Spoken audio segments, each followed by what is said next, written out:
नमस्कार दोस्तों, मैं हूं राधे। स्वागत है आप सभी का अपने चैनल स्टडी क्यूआर पर। हम लोग साइंस एंड टेक पढ़ रहे हैं और आज हमारा है सेट फर्स्ट का पार्ट नंबर 3। ठीक है, आगे बढ़ते हैं हम लोग। हमने इसमें कुछ और पहले जो है डिस्कस किया था। जैसे पहला जो हमने डिस्कस किया था वो था मिकियस सैटेलाइट के बारे में। ठीक है, मिकियस सैटेलाइट क्या था? क्वांटम एनेबल्ड पहली सैटेलाइट थी। किसके द्वारा लॉन्च की गई थी? चाइना के द्वारा लॉन्च की गई थी। हमने सब कुछ इसके बारे में पढ़ा था। इसको और किस नाम से जाना जाता है? क्वेस के नाम से जाना जाता है। फिर उसके बाद हमने पढ़ा था ये किस थ्योरी पर आधारित है, किस टेक्नोलॉजी पर आधारित है। तो हमने इसमें क्वांटम की डिस्ट्रीब्यूशन के बारे में देखा था। ठीक है, क्लियर हुआ। फिर ये किस के लिए काम आती है? मैंने आपको एग्जांपल दिया था कि एक बेस से अगर दूसरे बेस पर आपको मैसेज भेजना है, ठीक है, अगर चाइना में किसी दो जगह पर मैसेज भेजना है तो इस सैटेलाइट के थ्रू क्या करेंगे, वो इसके थ्रू मैसेज भेजेंगे। क्लियर। फिर हमने उसके बाद ये जो है और आगे थोड़ा सा इसके बारे में पढ़ा था। जो हमारा वर्ल्ड का फास्टेस्ट कंप्यूटर है जिसका नाम है सुमित, है ना, तो उसके बारे में थोड़ा सा पढ़ा था। फिर हमने उसी जगह पे जाना था साइकामोर के बारे में। मैंने बताया था कि ये एग्ज़ाम पॉइंट ऑफ व्यू से थोड़ा सा इम्पोर्टेंट है, यहाँ से क्वेश्चन आपका बन सकता है। क्लियर। ये जो है सब कुछ हमने पहले डिस्कस कर लिया है इसमें। क्लियर। फिर हमने मार्स मिशन के बारे में थोड़ा सा पता किया था, थोड़ा सा जाना था। कितना टाइम लगा था? 2013 में इसको लॉन्च किया गया, 2014 में यहाँ पहुँचा, नवंबर में लॉन्च किया, सितंबर में जाके पहुँचा। लगभग 10 महीने जो है आपका इसमें टाइम लग गया था। ठीक है, इंडिया जो है फर्स्ट एशियन नेशन था जिसने मार्स मिशन को कंप्लीट किया था। क्लियर। इसकी वजह से, इसकी हेल्प से जो है सोवियत प्रोग्राम और सब के साथ जो है हमारा थोड़ा सा काम करने का वो चीज़ आगे बढ़ गई थी। क्लियर। फिर हमने और वेरियस मिशन जो मार्स के ऊपर चल रहे हैं उसके बारे में थोड़ा सा जाना था, है ना। तो इनका नाम जो है एक और बार रिवाइज कर लेते हैं। एक्सो मार्स किसके? ESA, है ना, यूरोपियन स्पेस एजेंसी, और रशियन RSA। ठीक है, रशियन स्पेस एजेंसी के बीच जो है यह साथ में मिलके चल रहा है एक्सो मार्स, है ना। 2021 मार्स 2020। क्लियर। फिर ये किसके कौन कर रहा है? इसको नासा कर रहा है ना। इसके बारे में हमने थोड़ा सा जाना था। फिर एक ये मैंने बताया था कि मुस्लिम पहली कंट्री है UAE जिसके द्वारा ये जो है स्टेप लिया गया है, ठीक है, मार्स मिशन की तरफ। क्लियर। फिर उसके बाद चाइना के बारे में मैंने बताया था। Tianwen-1 जो है चाइना जो है लॉन्च करने वाला है मार्स मिशन। ठीक है, क्लियर हुआ। हमने ये जो है ये काफ़ी एग्ज़ाम पॉइंट ऑफ व्यू से इम्पोर्टेंट हो जाते हैं, इसलिए मैंने आपको यहाँ पे ये चीज़ बताई है, तो ध्यान रखिएगा आप लोग। ठीक है। फिर हमने इसके बारे में पता किया था, लूनार मिशन के बारे में हमने पता करा था। ठीक है, मून एक एक्चुअली लूनार मतलब मून, है ना। तो joint lunar polar exploration mission के बारे में हमने देखा था। हमारा इसरो और जाक्सा के बीच में, जाक्सा किसकी एजेंसी? जापान की है। ठीक है, तो इसके बीच में ये कब लॉन्च होने वाला है? 2023 में लॉन्च होने वाला है, जिसमें हम रोवर कंडक्ट करने वाले हैं, है ना। रोवर और लैंडर दोनों होंगे। ठीक है, और ये क्या डिटेक्ट करेगा? यहाँ पे लिखा हुआ है हाइड्रोजन, और द रोवर माइन करेगा, ठीक है, और सैंपल कलेक्ट करेगा। क्लियर हुआ? ओके। तो यहाँ पे ये कुछ जाक्सा से इमेज ली गई थी, मैंने आपको बताया था। अभी तक डिसाइडेड नहीं है कि कौन क्या बना रहा है, कौन क्या नहीं, बस दोनों लोग साथ मिलके काम कर रहे हैं। क्लियर। फिर उसके बाद में इसमें और भी चीज़ें कुछ इंपॉर्टेंट हो जाती हैं एग्ज़ाम पॉइंट ऑफ व्यू से। लॉन्चिंग ईयर इंपॉर्टेंट हो जाती है। ठीक है, कौन सी जगह पर लैंडिंग पॉइंट क्या है? South pole. साउथ पोल के बारे में मैंने बताया था क्यों इंपॉर्टेंट है, क्योंकि ये अनटच्ड है अभी तक, है ना। इसमें कोई भी चेंजेस नहीं हुए हैं जब से कह सकते हैं हम सृष्टि का निर्माण हुआ है, या फिर जो भी हमारे सोलर सिस्टम का निर्माण हुआ है, तब से लेकर अब तक उसमें कोई भी चेंजेस देखने को हमें नहीं मिले हैं। क्लियर। तो ये हमने इसमें जो है देखा था। ठीक है, why moon's south pole is special क्यों है बताया था, यहाँ पर इसमें लिखा हुआ है। ठीक है, अनटच्ड है सनलाइट से भी और सारी चीज़ों से। ठीक है, किस लिए? ट्रेसेस जो हाइड्रोजन, अमोनिया और ये सब जो एसेंशियल रिसोर्सेस हैं उसके बारे में। ठीक है। फिर हमने पढ़ा था न्यूवाइज। न्यूवाइज क्या है, ठीक है, एक कॉमेट है। ओके, न्यूवाइज जो है एक्चुअल में क्या है, टेलीस्कोप है जिसके नाम पर इसको कॉमेट के नाम पर रख दिया है, कॉमेट न्यूवाइज। ओके, इसका साइंटिफिक नेम है C2020F3। ठीक है, किसके द्वारा स्पॉट किया गया था ये हमने इसमें क्वेश्चन में पूछा था। फिर हमने जो है सारा कुछ इसके बारे में हमने पढ़ लिया था। ठीक है, तो फर्स्ट टाइम नासा ने जो है क्या करा था, इसको स्पॉट किया था मार्च 2020 में। क्लियर। और ये सारी चीज़ें इसके बारे में थोड़ी सी ब्रीफ करी है। फिर डेमो 2 मिशन के बारे में भी हमने ब्रीफ करा था, है ना। फिर नासा का मिशन है ये, किसके साथ मिल के कर रहा है ना। तो ये सारा कुछ जो है हमने यहाँ पे पढ़ लिया था। आज पढ़ने वाले हमने बीडू के बारे में, है ना। बीडू क्या है, एक नेविगेशन सैटेलाइट सिस्टम है जो कि चाइना के द्वारा रिसेंटली कंप्लीट किया गया है। इसमें स्टाम्प लगाया गया है चाइना के द्वारा कि ये जो है अब कंप्लीट हो चुका है। Which of the following is correct regarding the Baidu navigational satellite. ठीक है, आप देखते हैं इसमें आंसर क्या होता है। हम इसके बारे में पूरा भी डिटेल में डिस्कशन करने वाले हैं, तो थोड़ा सा ध्यान दीजिएगा आप लोग। China's Baidu navigation project was launch in early 1990s। Okay, तो ये बिल्कुल बात सही है आपकी। चाइना ने जो है जो बीडू नेविगेशन प्रोजेक्ट है वो लॉन्च कर दिया था 1990s में ही। ठीक है, उसके बाद धीरे धीरे चेंजेस होते गए, धीरे धीरे और भी प्रोजेक्ट जो है आगे बढ़ता गया। क्लियर। तो ये जो है लॉन्चिंग जो ईयर है वो बिल्कुल ठीक है, 1990s में जो है इसका हो गया था। फिर उसके बाद आगे एक और चीज़ जो है नेक्स्ट पॉइंट में हमें देखने को मिल रही है, the navigation system has 35 satellite in orbit. ये भी बात बिल्कुल सही है। इस वीडियो जो नेविगेशन सैटेलाइट है ये उसी प्रकार से, आप थोड़ा सा आपको पता होगा, जीपीएस के बारे में आपको पता होगा, है ना। ग्लोबल पोजीशनिंग सिस्टम जो है आपका किसका, यूएसए का है ना। तो जिसके थ्रू हम मैप लगा के जो है हर जगह पहुंच जाते हैं, ये भी उसी तरीके का है। ठीक है, वीडियो नेविगेशन सैटेलाइट। क्लियर। तो इसको जो नेविगेट करता है, जो इसका जो सिस्टम है वो कितने सैटेलाइट से मिलके बना है, 35 सैटेलाइट्स इन मतलब एक ऑर्बिट में जो है रहेंगे, या फिर इसका जो सिस्टम है वो 35 सैटेलाइट से चल रहा है। ठीक है, इसी को हम क्या कहते हैं, बीडीएस, है ना। जैसे जीपीएस है वैसे ही बीडीएस है। ठीक है, BDS is capable of providing precise point, है ना, सर्विसेज पीपीपी। क्लियर। तो बिल्कुल ये बात भी बिल्कुल सही है। ये बीडीएस है जो आपका, ठीक है, कैपेबल है क्या, मतलब डायरेक्शन देने में। ठीक है, तो यहाँ पर क्या हो जाता है, आप यही सोच लो ना, जब ये दोनों हमारे ठीक हो गए तो ये तीसरा अपने आप ही हो जाएगा, क्योंकि चौथा जो है ऑल ऑफ द अबव है। ठीक है, अब इसके बारे में जो है हल्का सा हम पढ़ लेते हैं। ठीक है, वीडियो नेविगेशन सैटेलाइट है क्या। ठीक है, सबसे पहली बात, it is the 4th global satellite navigation system. ये 4th ग्लोबल सैटेलाइट सिस्टम है जो कि चल रहे हैं। जैसे हमारा जीपीएस है वैसे ही ये चौथे नंबर का ग्लोबल सैटेलाइट नेविगेशन सिस्टम है in the world.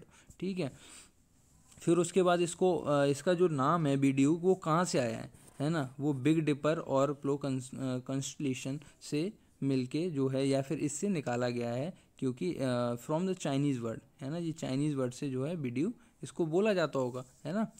The navigation system has 35 satellite in orbit. ये भी बिल्कुल सही है, हमारा बी ऑप्शन था, है ना। Chinese video navigation project was launch in early 90s। ये भी हमारा बिल्कुल ठीक है। Thereafter it became operational within China in 2000 and in Asia Pacific region in 2012। मतलब चाइना में ये ऑपरेशन करता रहा 2000 तक। ठीक है, और 2012 में क्या, एशिया जो पैसिफिक रीजन है उसको भी इसने क्या कर लिया, कवर कर लिया। ठीक है, फिर उसके बाद it aims to integrate its application in different sector including fishery, agriculture, special care, market, mass market application, forestry and public security के लिए जो है इसका क्या था, एम था, इसको डिफरेंट सेक्टर में एप्लीकेशन इसकी जो है चल। अच्छा, ये देखो, ये जो है ये थोड़ा सा इम्पोर्टेंट है। ठीक है, थोड़ा सा ध्यान देना। 1990s के टाइम पे इसमें जो है इसका प्रोजेक्ट को लॉन्च कर दिया गया। ठीक है, की movements of the BDS development. 1994 में इसका फर्स्ट जो है सिस्टम प्रोजेक्ट सेटअप किया गया 94 में। 2004 में इसका सेकंड जो है सिस्टम प्रोजेक्ट सेटअप किया गया। फिर उसके बाद 2009 में थर्ड, और 2009 में हो गया। फिर 12 में क्या होता है, BDS जो है आपका क्या बन जाता है, फोर्थ बिगेस्ट सर्विस प्रोवाइडर बन जाता है of the international navigation satellite systems. Clear. अब उसके बाद 2012 तक की बात हो गई। अब 2012 के बाद 2018 की बात आती है। 2018 में क्या होता है, the deployment of the core BDS-3 consolation system was completed. यहाँ पे ये चीज़ थोड़ी सी इम्पोर्टेंट हो जाती है।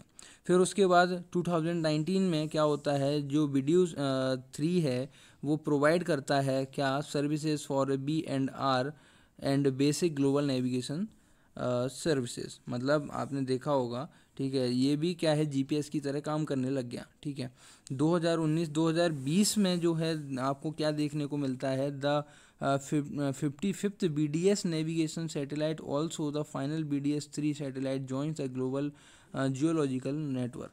ठीक है, इसको भी जो है जो आपका 55th BDS नेविगेशन सैटेलाइट, ठीक है, क्या कर देता है, ऑल्सो फाइनल, ठीक है, फाइनल हो गया। BDS-3 सैटेलाइट्स क्या कर लिया इसने, ज्वाइन कर लेता है किसको, ग्लोबल जियोलॉजिकल नेटवर्क को। ठीक है, अब इसकी हेल्प से जो है सेम, मतलब आपको ज़्यादा दिमाग नहीं लगाना है, सिर्फ ये सोच के चलना है जैसे GPS है वैसे ही BDS। ठीक है, बस ये बस चाइना का है। ये थोड़ा सा इसके जो 1990s में लॉन्च हो गया, उसके बाद धीरे धीरे ऐसे ऐसे इसके प्रोजेक्ट सेटअप होते गए और ऐसे ऐसे ये थोड़ा सा बढ़ते गया। क्लियर हुआ। फिर उसके बाद इसके बाद एक और आगे 2035 तक का एक और इसका प्लान है। सॉरी, आगे बढ़ते हैं थोड़ा सा। अदर नेविगेशनल सैटेलाइट सिस्टम, हाँ देखो मैंने बताया था ना, जो GPS है वो किसका है, आपका यूनाइटेड स्टेट का है। ग्लोनास ये किसका है, रसिया का है। गैलीलियो किसका है, यूरोपियन एजेंसी का है। नाविक किसका है, इंडिया का है। अच्छा, मुझे आप लोग बताओगे कमेंट में बताओगे मुझे कि नाविक का दूसरा नाम क्या है ना। अभी कुछ दिन पहले अभी चर्चा में था ये। ठीक है, काफ़ी ज़्यादा अभी पॉपुलर रहा है। ठीक है, तो आप इसका मुझे नाम बताओगे, दूसरा नाम क्या है नाविक के बारे में, और ये कहाँ कहाँ पर वर्क कर रहा है, सिर्फ एशिया में कर रहा है या सिर्फ इंडिया के लिए है, कहाँ के लिए, आप ये मुझे बताओगे। ठीक है, फिर उसके बाद जापान का है ना, QZSS। क्लियर। चलो और आगे बढ़ते हैं थोड़ा सा। ये लास्ट क्वेश्चन है आपका, है ना, of the particular topic. Clear. ठीक है, recently India's first in orbit space, है ना, डेब्रिस का मतलब क्या होता है, ये आपका वेस्ट है ना। डेब्री का मतलब होता है आपका वेस्ट, जो आपका ऑर्बिट में जो सैटेलाइट हैं, जैसे सैटेलाइट ख़राब हो गए या फिर जो भी है, मतलब स्पेस में जो वेस्ट होता है उसको हम बोलते हैं, आई गेस। क्लियर। उसके बाद देखो आगे क्या कह रहा है, monitoring and tracking system was developed which among of the following is correct regarding it. ठीक है, तो सबसे पहला पॉइंट हम देखते हैं, it has been developed by ISRO. बिल्कुल गलत है, ये इसरो के द्वारा नहीं किया गया है, ये किया गया है किसी प्राइवेट कंपनी के द्वारा, है ना। अभी नाम बता दूंगा मैं, इसका क्या नाम है, इसका नाम है आई गेस दिगंतरा। हाँ ओके, दिगंतरा। ठीक है, दिगंतरा नाम है इसका, जिसने लॉन्च किया है, इसको डेवलप किया है। तो आपका जो है पहला आपका गलत हो जाता है। ठीक है, सेकंड देखते हैं, it will provide global real time earth coverage by the deploying A consolation of cost efficient nano satellites in Jio stationery orbit. ठीक है, हम इसको थोड़ा सा और पढ़ लेते हैं इसके बारे में, मुझे ये भी गलत लग रहा है आपका। Clear. It is based on lidar, ये बिल्कुल सही है ना। लिडार का मतलब जैसे हमने रेडार और हमने पढ़ा है ना, रेडार और सोनार के बारे में पढ़ा है, वैसे ही लिडार होता है। क्लियर। लिडार मतलब लाइट से जो है रेंज को या डिस्टेंस को मापने के काम आता है। क्लियर। इसके बारे में थोड़ा सा हम पढ़ लेते हैं अभी। India's first orbit space debris monitoring and tracking system. It will provide the global real-time Earth coverage by deploying a constellation of cost efficient nano satellite in LEO, low earth orbit. मतलब ये जो है आपका provide करता है क्या, global real time अर्थ coverage, पूरे अर्थ का जो है रियल टाइम कवरेज है ना, किसके लिए, बाय डिप्लॉइंग का मतलब वहाँ पे पहुँचना एक तरह से, the consolation of efficient nano satellite. Nano satellite क्या होते हैं, जैसे आपका ये कि ये बॉक्स है, ठीक है, बॉक्स में इसमें जैसे बॉक्स ऐसा कि जैसे हार्ड डिस्क होती है ना हमारी कंप्यूटर की, है ना, तो वैसे इसमें जो है हम इसमें छोटे छोटे सैटेलाइट लगा दें, ठीक है, तो ये क्या हो गए, हमारे नैनो सैटेलाइट्स हो गए। हम एक छोटे से बॉक्स में ढेर सारे जो है सैटेलाइट्स अगर रख दें तो वो क्या हो जाएंगे, हमारे नैनो सैटेलाइट्स हो जाएंगे एक तरह से, ठीक है। आप यहाँ से आसानी से ये समझ लो। फिर उसके बाद आगे क्या कह रहा है, it will help international space agencies to track and map the space debris and minimize the major threat of the future space exploration. बिल्कुल ठीक है, ये इंटरनेशनल स्पेस एजेंसी को क्या करेंगी, हेल्प करेंगी ट्रैक करने के लिए और मैप करने के लिए जो बेस्ड है आपका स्पेस का, उसको कैसे कम किया जाए, है ना, उस तरीके से, ठीक है। आगे है, it has been developed by Digantara या दिगंत्र, ठीक है, दिगंत्र करके या दिगंतरा इसको जो है प्रोनाउंस करते हैं। मैंने जैसे कि आपको बताया, ये इसरो के द्वारा डेवलप नहीं किया है, ये एक प्राइवेट कंपनी है, इसके द्वारा डेवलप किया गया। India's first air and space surveillance company, ये जो है क्या है, इंडिया की पहली एयर और स्पेस सर्विलेंस कंपनी है। क्लियर, आगे बढ़ते हैं। लिडार के बारे में पढ़ते हैं हम।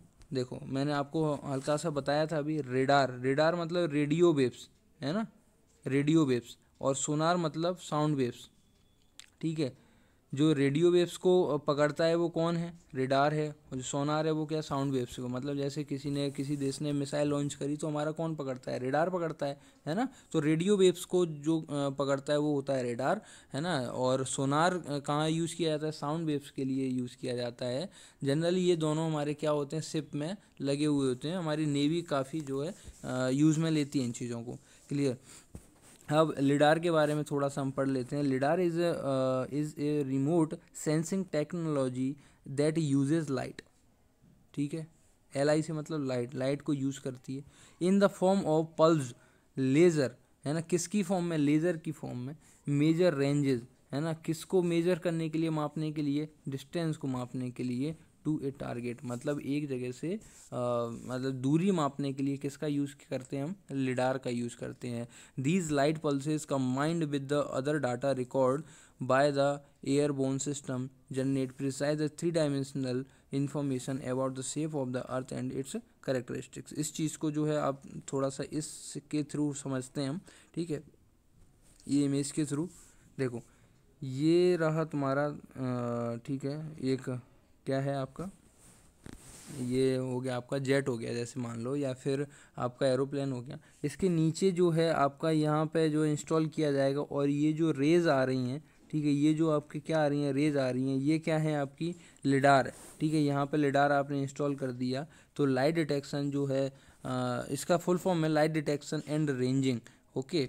तो ये क्या है, यहाँ से डिस्टेंस को जो है एक तरह से मापने का काम कर रहा है। इसके बारे में थोड़ा सा और पढ़ लेना, GPS लोकेशन के बारे में, है ना, ये इसमें जो है लिखा है थोड़ा सा, ठीक है।